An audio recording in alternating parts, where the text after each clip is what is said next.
Good morning, happy Friday. Two beautiful readings this morning to kick off our practice. And the first one is a tale from yoga mythology. I enjoy the fact that some of these are woven through this book of readings or meditation thoughts because it gives us an insight into the much deeper level of the culture of yoga that quite often in North America we don't explore. It's actually, it's not a religion. It does have nods to Hindu folklore and beliefs because those are used as parables for teaching, to also accentuate some ideals that are good for healthy living. And yogic living is ultimately a system to help you live a better life in your mind, heart, breath, body. And unfortunately in North America we tend to focus on the body piece of it, the physical. However, there are a lot more things to it than that. And I know I met this one guy who did our water sulfur system, and he said he was raised in India where it was the same ultimately as hygiene, as brushing your teeth. You did your yoga, you did your meditation, and then you went about your day. It wasn't this thing you went to a fancy studio with fancy outfits and made into a commodity. It was just a way we all did this to have the best lives we could have.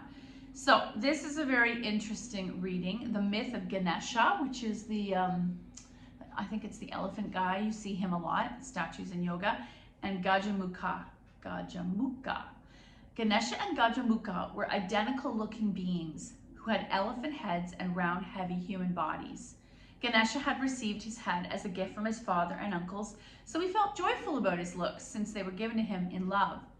Gajamukha had received his head as a curse from the gods because of his bad behavior, so he felt bitter about his looks since they were imposed upon him in anger. One day, when Gajamukha was feeling particularly resentful, he convinced the reluctant Ganesha to participate in a wrestling match. The two huge creatures slammed into each other and began grappling. Ganesha gracefully evaded Gajamukha's grasp, moving so rapidly that he pinned Gajamukha to the earth, and in a few minutes, defeated, Gajamukha felt his anger drain away from him and asked Ganesha, "How are you so heavy yet so graceful? How do you move so joyfully in your body?"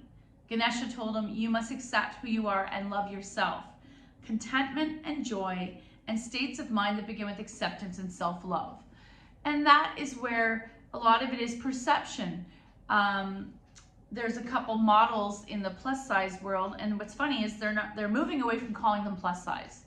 They call it extended sizing, so it's moving beyond the 0 and the 2. And one of them is Ashley Graham.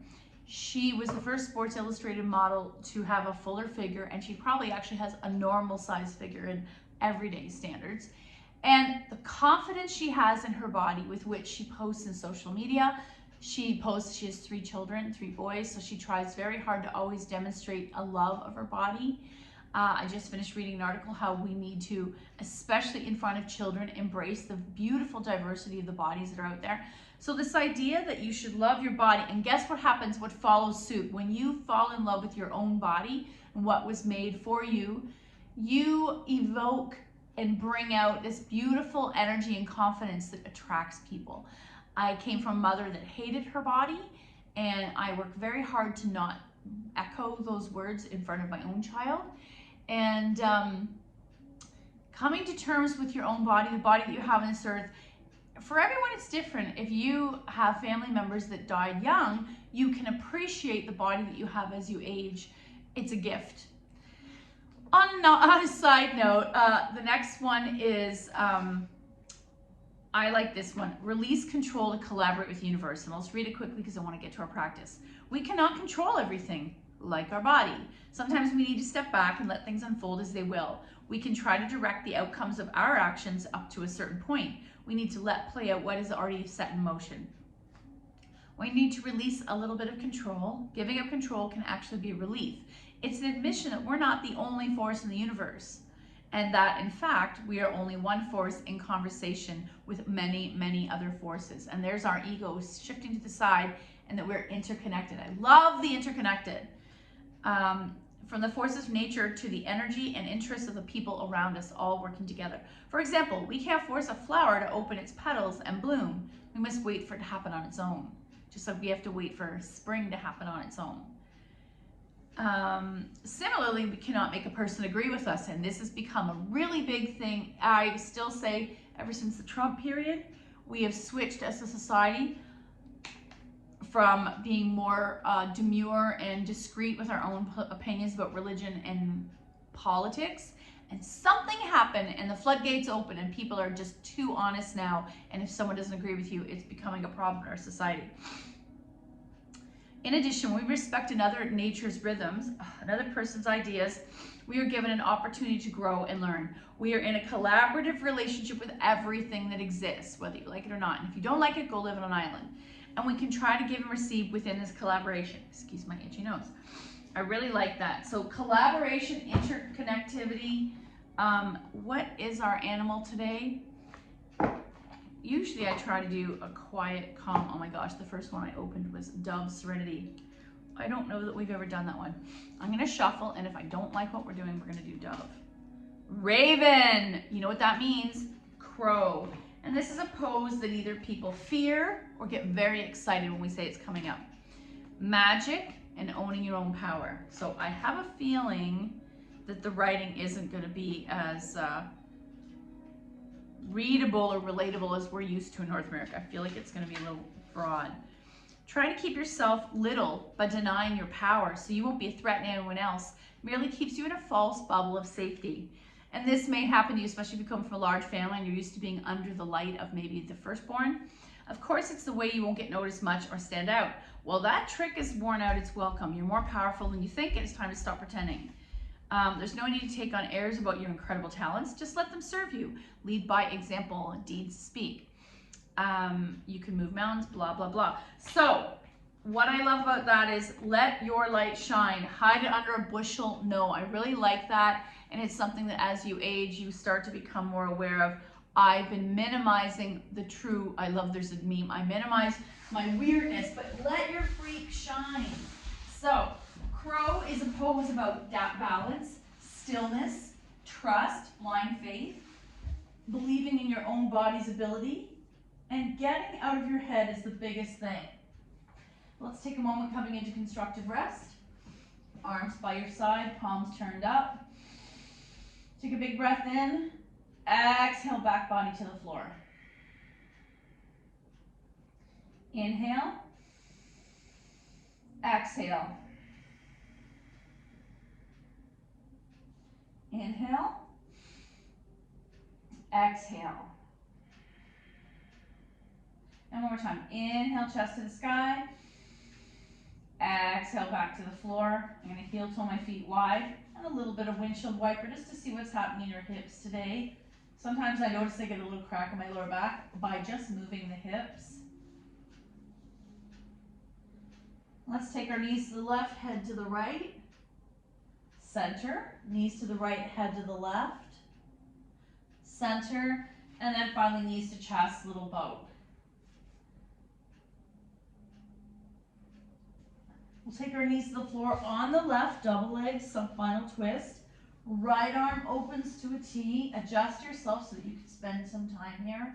And let's take 2 breaths. Inhale 1. Exhale.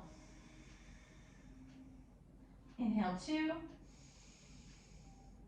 Exhale. And inhale 3. Exhale back to center, little boat. Knees to the floor on the right. Left arm open, so you may choose low 45, T, or cactus. Listen to your body. Inhale 1. Exhale. Inhale 2. Exhale. Inhale 3. Exhale back to center. Little boat. Let's draw right leg in. Slide the left leg straight. If your back is sore, maybe you want to keep that left leg straight or bent. I'm going to straighten it, point and flex. Left hand takes right knee over, single leg spinal twist. Center, little boat. Hey Google, turn volume up. 1. Left leg in, right leg extends, point and flex. Oh, that feels amazing. Right hand takes left knee over. Single leg spinal twist. Wringing out the body. Back to center. Little boat. And then today, before we get into Happy Baby, I really want to work with our hips with the strap, because part of crow is coming to this beautiful little squat. And let's take feet in the air for a moment. Check out your hamstrings. Massage them a little. Point and flex. Roll out the ankles. And I'm going to keep right leg in the air. Give it some love. And finally taking your strap to help with this to the ball of the right foot. Let's just stir the leg a bit. What's happening in your hamstring? So tight. And then both straps in the right hand. Take that leg out to the side. Left arm to a T and pause.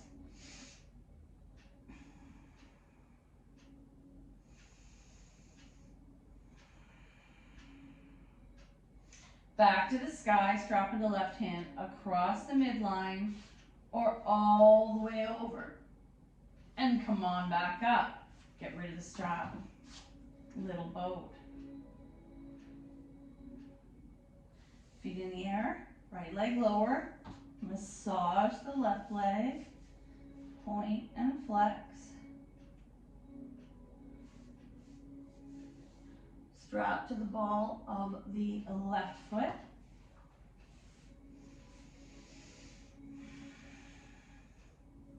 And start to stir it, just exploring how your leg feels today. This is the base of a lot of the tension in the upper part of the body, if the lower part is happy. Both straps in the left hand. Take that leg out to the side.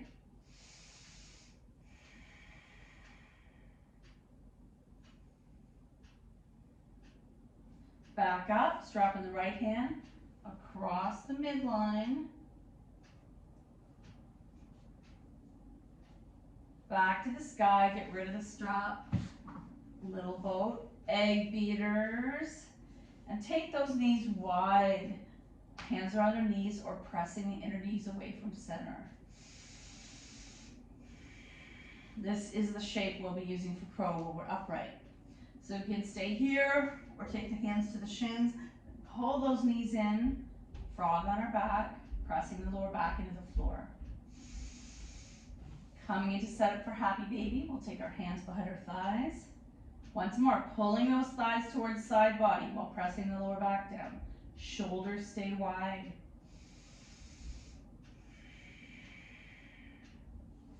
Let's come into the full Happy Baby. And choosing to stay here or rocking side to side. Soles of the feet can come together if you want a deeper stretch. Pulling those feet towards your knees, press away. And release the feet to the mat. Knees wide.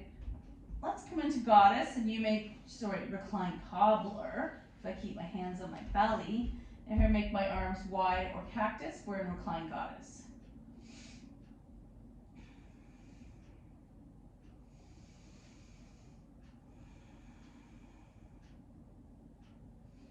Close the legs, knees to chest, rock a little side to side without using your hands. And let's cross right over left. I'm so tight. Bind and pull it in. So we're at shoelace. The more I pull those knees towards my belly, I can feel this in the right glute. And release. Other side. Left over right. Opposite ankles. Gently pull those knees towards your belly. Release and shake it out. Roll onto your side and push up. We'll do a nice wide leg extended child's pose. Very important for open hips. So I'm going to touch the toes, knees walk as wide as you can handle, and slide your body straight.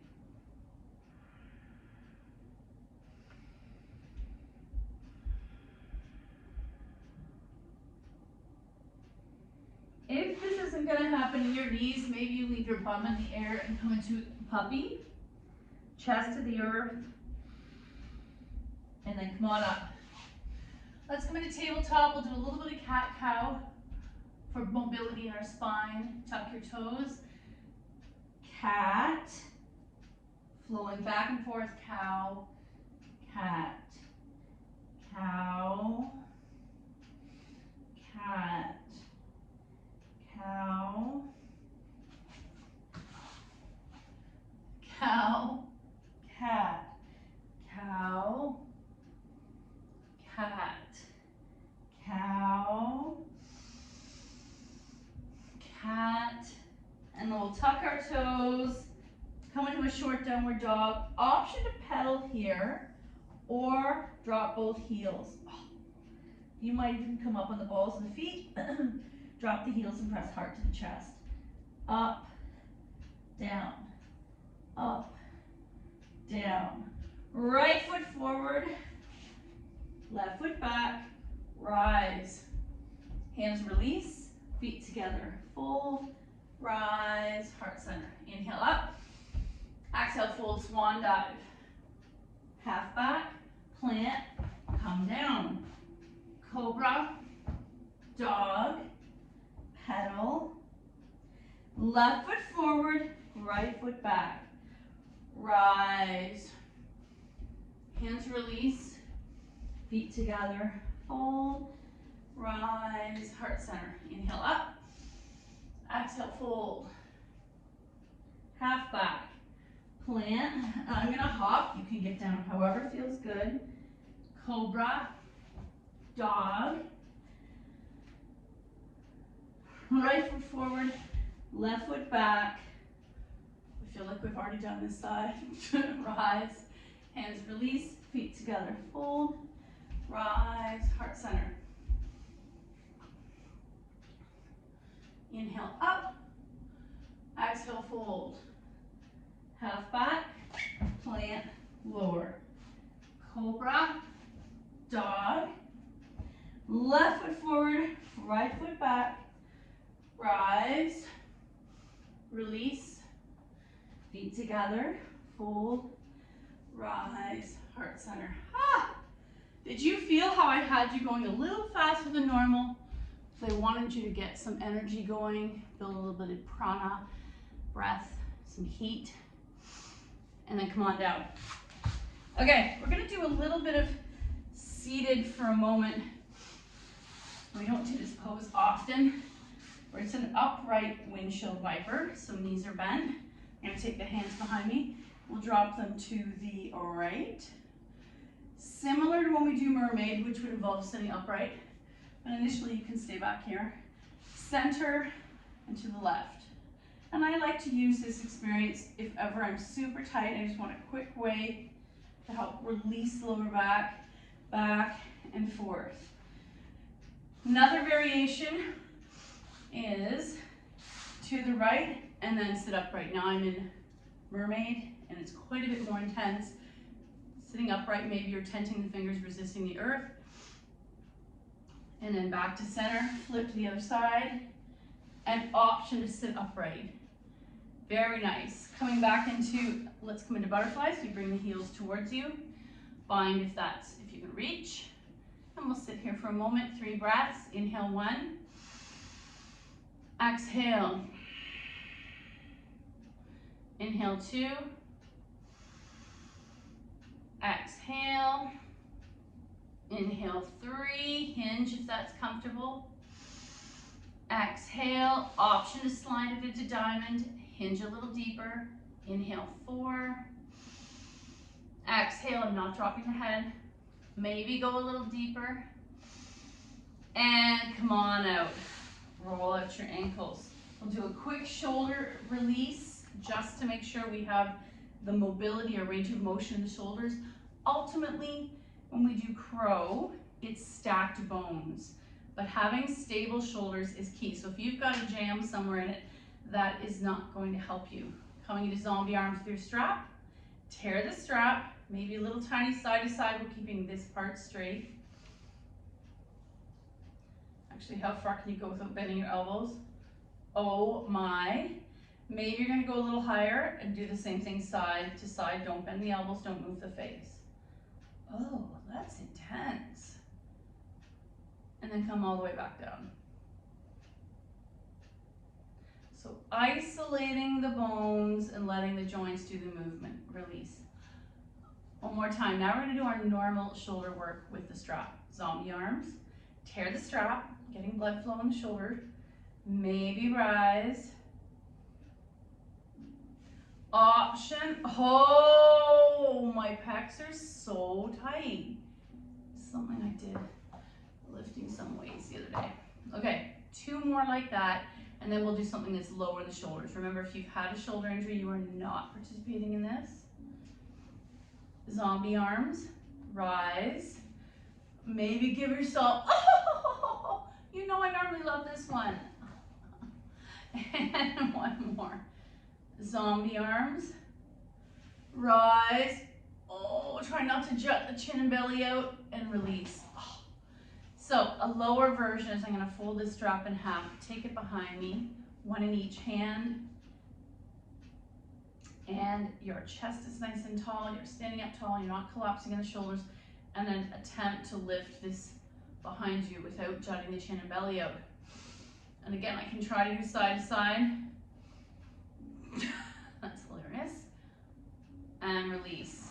We'll do a quick shoulder stretch here so you can use, we're gonna use the floor coming onto your belly.